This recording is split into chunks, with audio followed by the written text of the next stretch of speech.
And she's also going to speak today about our announcement.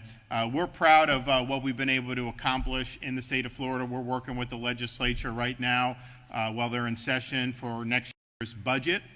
And I can tell you that there's a lot of states that are in pretty dire fiscal shape. This state is not one of those. This state is in very good shape.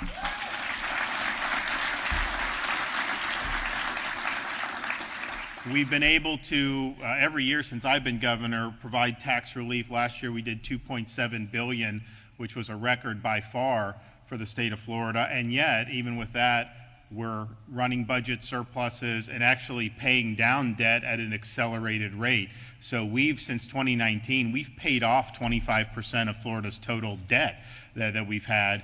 In Washington, D.C., they just keep adding to the debt. You see that debt clock, 34 trillion, just go up. If we had a Florida debt clock, it would be counting down, not up. Imagine that. Isn't that great? And so we're working with the legislature, and we're going to continue to provide tax relief. We're going to continue to accelerate debt retirement. And sometimes you don't want to do all of it early because sometimes it's better to wait a little bit. But if we can get an advantage, we're going to do that. And I think that that's something that's good. And to put this in perspective, as a U.S. citizen, your share of the nation's federal debt is over $100,000 for each U.S. citizen. As a Floridian, your share of the state debt in Florida is about $600. And so, not that we'd ever ask you to pony that up, but it's like, that is not something that is that is difficult. So compared to 100,000. So we're going to continue to do that, and we're going to continue to work with them. I know I've talked with some of the legislative leadership.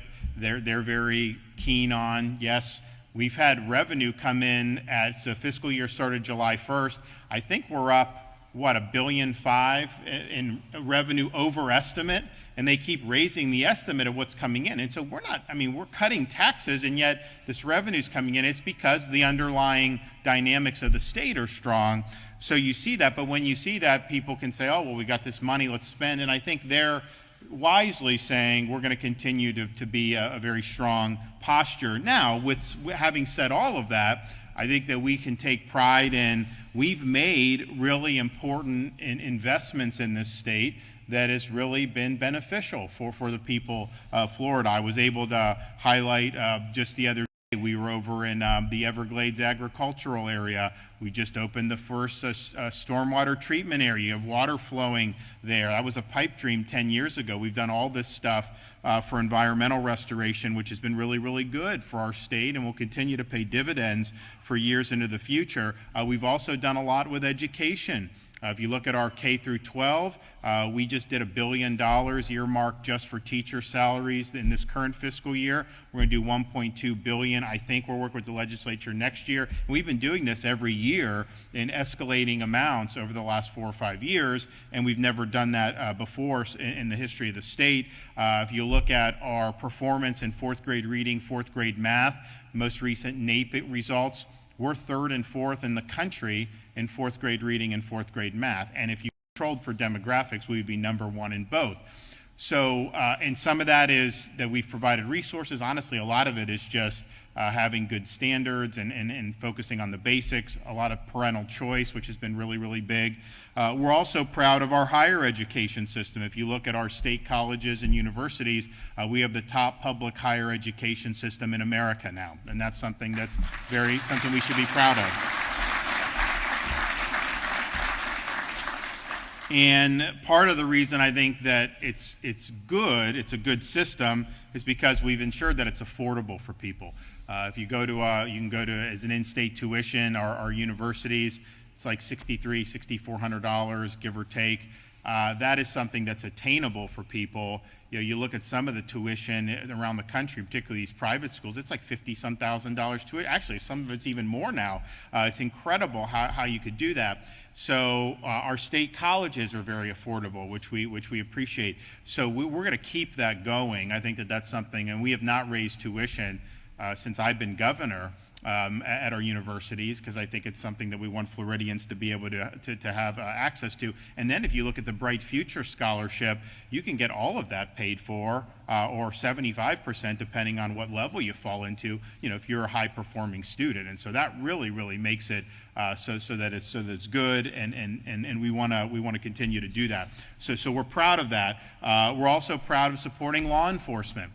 We've had $5,000 signing bonuses now for 2 years in a row for all new recruits coming into Florida law enforcement agencies at all levels. It's county level, municipal, state level. We've done 4,000 recruits from both inside and outside of Florida that have come in. And I was in the West Coast 4 or 5 months ago, and I ran into a police chief in Southern California. I said, "How you doing?" He said, "We're doing great. Just all my police officers want to move to Florida now because of what you guys are doing." So we're proud of that, and we're happy to do it. But we've really done a lot to ensure public safety. So I think we've used money wisely while reducing debt, running surpluses, and cutting taxes. And I think that's really should be the model for how we govern ourselves at all levels of government. And compared to other states, New York is millions less people than we do now in Florida, and yet their budget's twice the size of our budget. And yet, when people move from there to here, what do they tell me? "Oh my God, your roads are better, your services are more efficient, your schools are better." And it's like, okay, how are we doing this with half of what they're doing it? And our state government per capita for employees is the lowest in America.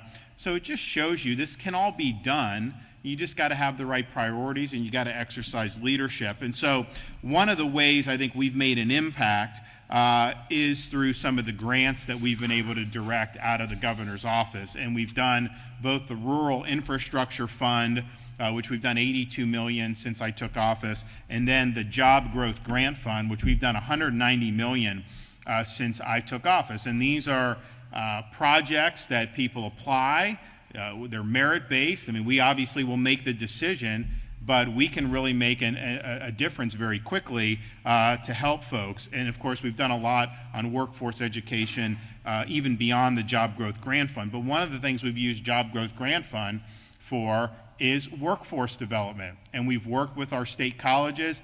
We did the big truckers event a couple years ago where we're increasing commercial driver's licenses that are produced in the state of Florida. That's a huge demand, huge thing. We went from, I think, producing 600 a year, now we can do 3,500 a year.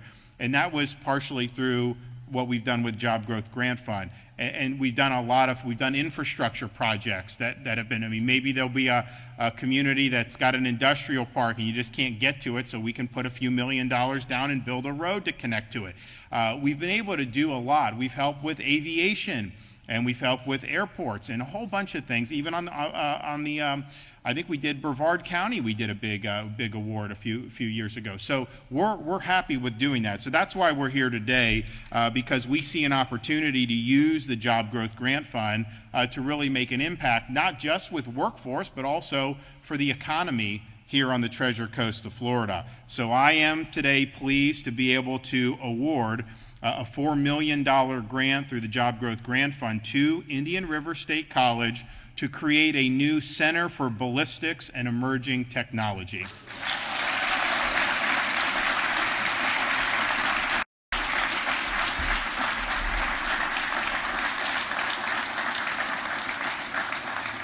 And this is something that I think is right in our wheelhouse as the state of Florida, because what the center is going to be able to do, students are going to learn skills they need to make ballistic assault barriers, including bulletproof glass, walls, and doors. So we pride ourselves on being a law and order state. We've backed law enforcement across many different ways. Well, this is another way that we're doing this. I mean, to have a glass in a police cruiser that can actually withstand shots could be the difference between saving an officer's life or not. And I've seen some of this. You know, some of our vehicles that we use at the governor's residence, and I think maybe throughout the rest of the state, you know, you hit the glass. I mean, it is thick glass. I mean, you can see how it can be very, very effective. So this center is going to be used to test and design new materials and equipment. And we have Diamond Defense Systems here. Catherine Marshall is going to speak, but they're going to be partnering with Indian River State College to help connect the students with employment opportunities. Diamond Defense Systems already makes bulletproof glass that is used by law enforcement to protect them on the job and at the police stations. And so I think this award makes a lot of sense. I think it's really going to help students be able to achieve really tangible, marketable skills, but also do it in an industry that is going to have an impact on public safety and on the streets of the state of Florida. So we're excited about doing this, and we're going to hear from a couple folks, but before we do that, I'm going to present this check. So Dr. Moore, anyone else that wants to come up here, you guys.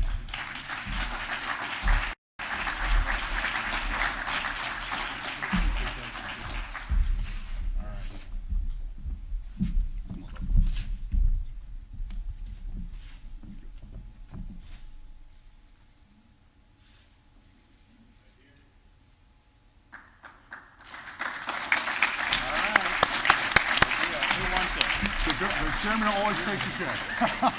Thank you.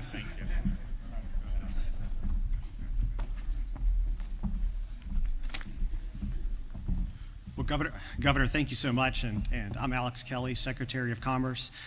You know, I don't know if anyone heard, by the way, Florida is #1 in the nation in talent development, and it's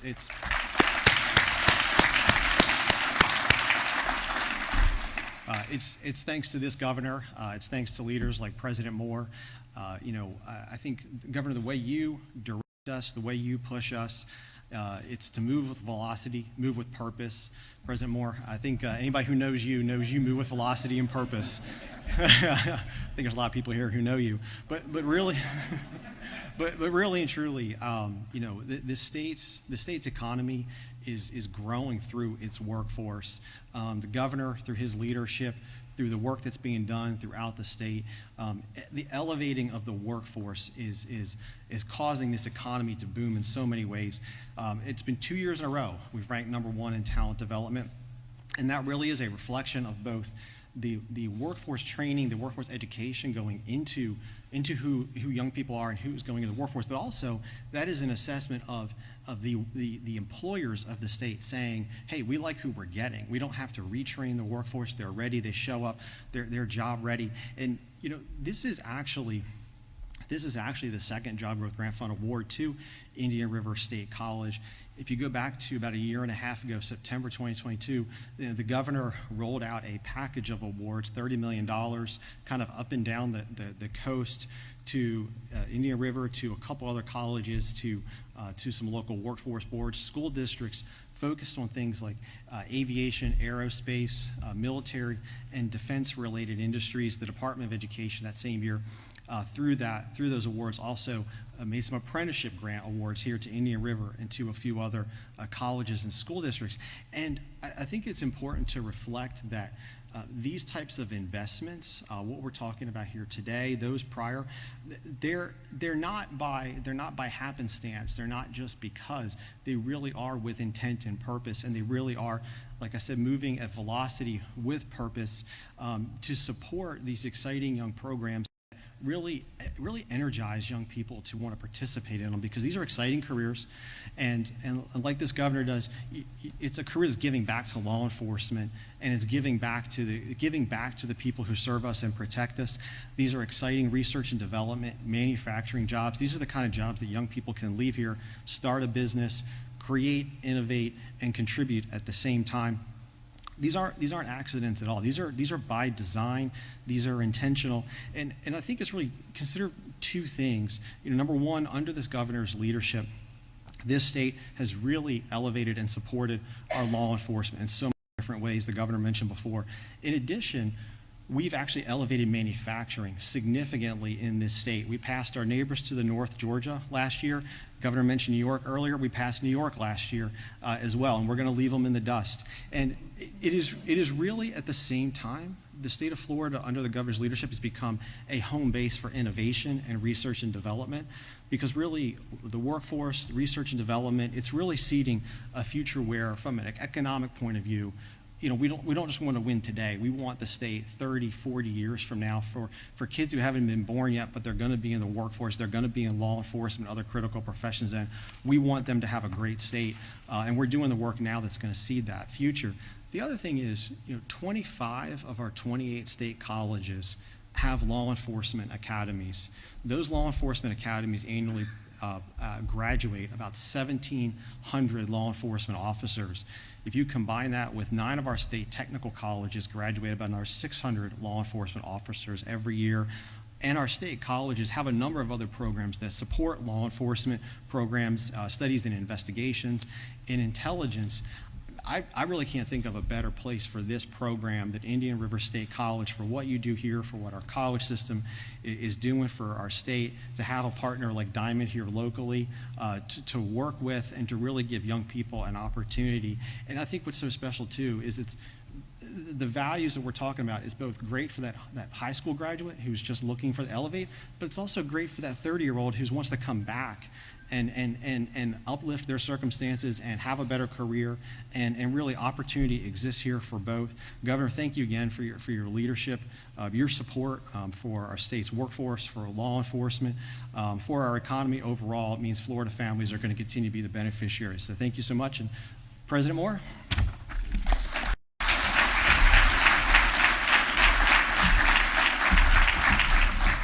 Governor, thank you. Secretary, thank you. Ladies and gentlemen, thank you for joining us today. This governor and his administration just don't speak the words. They put dollars into action and reinforce success to make the great things happen in this state.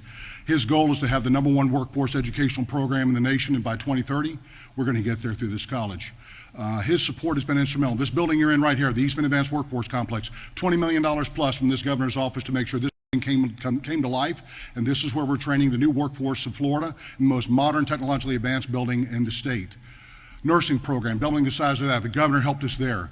We're going on with Indiantown High School to train vocational and regional areas in rural parts of the state so these kids have opportunity. My role here as president is one thing: to get a kid in this classroom, to get life-changing education, to achieve their full God-given potential. I can't do that without our Board of Trustees who are in attendance today. I know we're pressed for time, Mr. Governor, but I want to make sure we give a shout out. My chairman's over here, Tony George from Martin County, Susie Karen from St. Lucie County, Jose Conrado from Indian River County, Crystal Luna from Okeechobee County, and on down the line. Our Milo Thornton's over here, law enforcement from Indian River County. And sir, thank you for your service as also an officer of the peace. And I want to take a moment to reflect on we lost one of our students, didn't graduate with us, but Trooper Fink was a part of our family. We grieve for his loss, his team members, and keep them in your thoughts and prayers. Our public safety community is extraordinarily important to our ability to live between sanity and insanity. So this grant will help take technology off the shelf, put it to use to help those that help protect us. I cannot think of a more important way to demonstrate the value of education, the value of technology, and the value of leadership in the governor's position. We're so thrilled to have this opportunity. We won't disappoint, and as the secretary indicated, we have audacity of thought and velocity of execution, sir. We're going to think big, go fast, and make great things happen for this state. Thank you for your leadership, sir.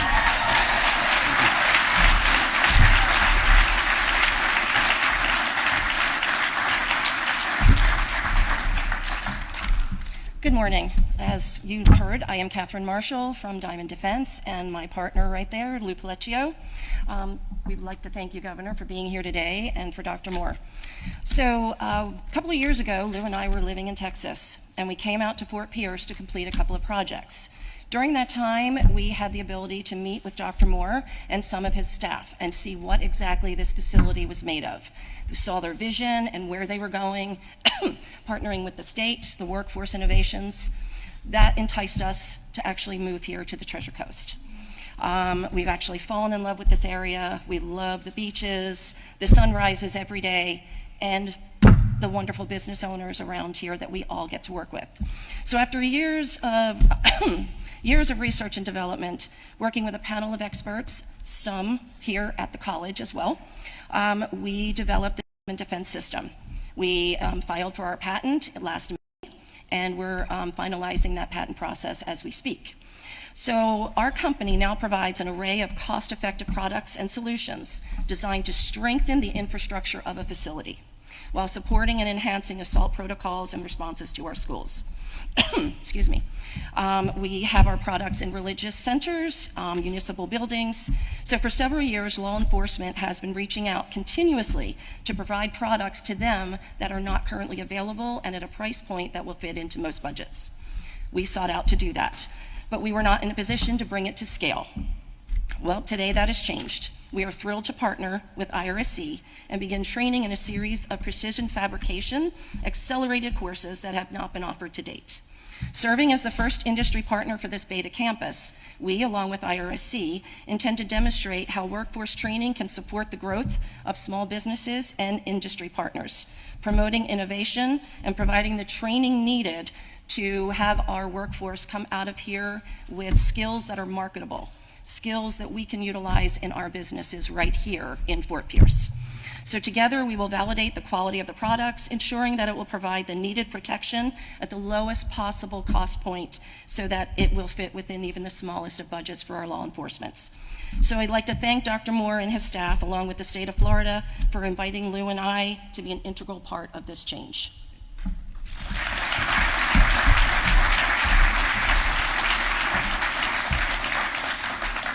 Well, thanks. Well, we're excited about this. I think this is going to be something that's going to be meaningful. I think it's going to make a difference. We appreciate what Indian River State College is doing and will continue to do. We also appreciate really our state colleges around the state have stepped up and done a great job over these last many years. So we're excited about doing that. And with that, I'm happy to take a question or two. What do we got? Anybody out there? Yes, ma'am.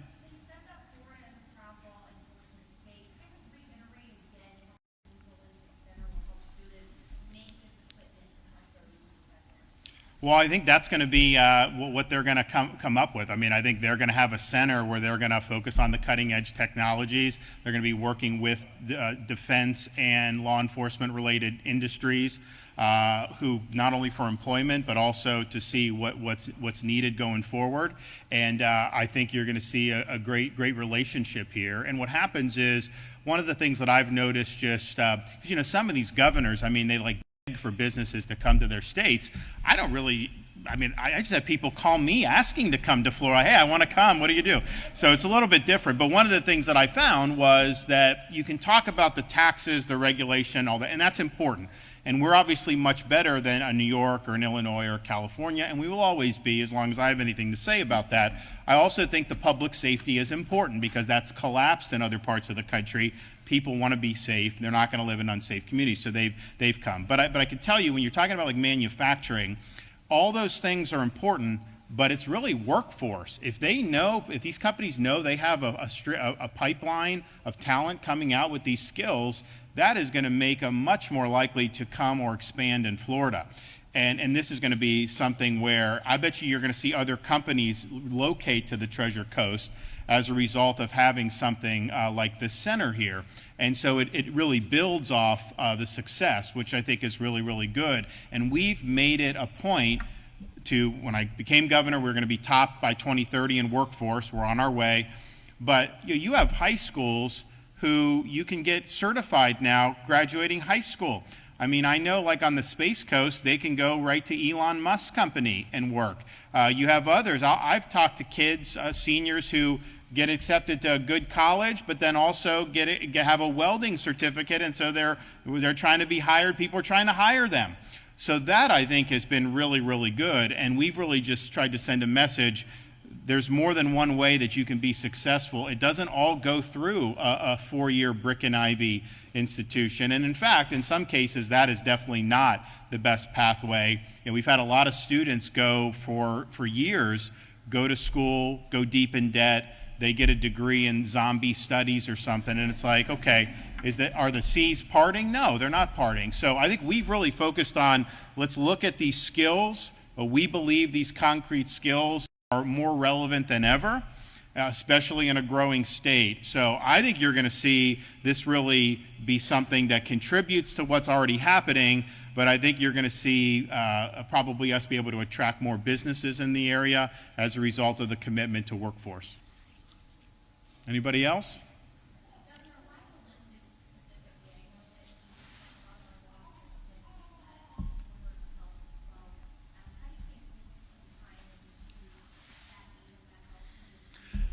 Well, fortunately, I think that the border is not typically, I mean, it's a mess, 100%.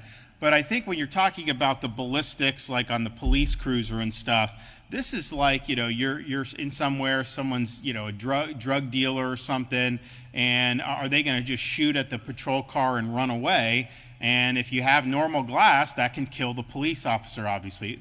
It will not kill the police officer, and it will stop the bullets. And so it will absolutely save lives. It will deter crimes from ever being committed against law enforcement, because people will know that that's the case. Fortunately, on the border, although our guys have interdicted a lot of weapons, you typically don't have a lot of people coming across the border trying to engage in like an armed type of offensive operation. They're trying to come in. They just want to get to a federal official because they know the feds will release them back into the country. So that's kind of the name of the game with the border, and it's just a total mess and a total farce. But yes, we have helped out at the border. We were the first state to send help, I think, in 2021, and we've had people routinely there over these many years, and I just re-upped even more because I think it's really important to get as much barricade up on the border as possible. It is working. When people see the barricade, they don't go. So in that area of Texas, if you go back 2 months ago and now, I think it's down 80–90% in terms of that coming. Now they're starting to go to California. Wait till they find out they get free health care if they go across the border. Probably going to be a lot more that are going to do that. But that's, I think, something. So I think we have an opportunity to really drive those numbers down to close to zero. It impacts every community in this country. And I just think about these Republicans in Washington. They were going to do the DHS secretary, the impeachment, and that failed yesterday. The Senate Republicans were working on this, quote, border deal, but really it was allowing Biden to just let people in. Like they say, oh, if there's 5,000, then you have to shut it down. But then when you read into it, it says Biden can override the shutdown. Well, of course he's going to override it. He opened it to begin with. And so they do this, and now all they've created in this situation is they've given Biden an opportunity to say, hey, he wanted to do something, and these Republicans stopped it. So it's kind of like Lucy with the football. We always expect these guys to actually get something done. Never do. Look at the House. I mean, we added 4 Republicans just from Florida in 2022 election. Have they done anything to stop any of the problems with this government using the power of the purse? No, they haven't done anything. You look at the Republican National Committee, it's almost bankrupt. The chairman's going to likely quit. These guys are like the Keystone Cops. And I just think a lot of voters are really getting sick of it. I see a lot of failure theater. I see a lot of virtue signaling, but I don't see a lot of actual results. And I think Florida, we're much different than that because, we believe in, speaking softly and let our actions speak louder than our words. And so, yes, we go out, we make the case, we'll lay down the marker, but that's always followed with action and actually producing results. And that's what this is all about. And I look at the failures that happen in Washington over and over again, and you just think about it and you just shake your head. So all I can say is I'm glad we're hunkered down here in Florida because we'll make sure we get it done. Thanks, everybody. God bless.